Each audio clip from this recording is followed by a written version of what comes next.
Hello everyone, good afternoon সবাইকে। অনেক দিন বাদে আবারও আমি দুপুরের মেনু নিয়ে হাজির হয়ে গেছি।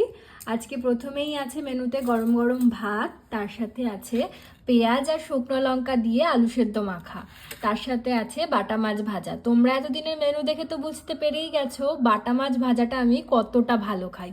তার সাথে এখানে করেছি আলু আর চিংড়ি মাছ দিয়ে একটু কষা কষা মতো, ওই টমেটো পেঁয়াজ রসুন সব কিছু দিয়ে একটু মানে কম তেল দিয়েছি, কিন্তু মাখা মাখা যেহেতু করেছি তাই একটু মনে হচ্ছে বেশি তেল দিয়েছি।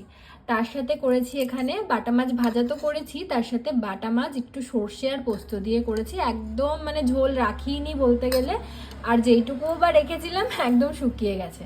তো এই হচ্ছে আমার আজকের দুপুরের মেনু। কেমন লাগলো অবশ্যই কমেন্ট করে জানিও, ভালো লাগলে একটা করে লাইক করে দিও।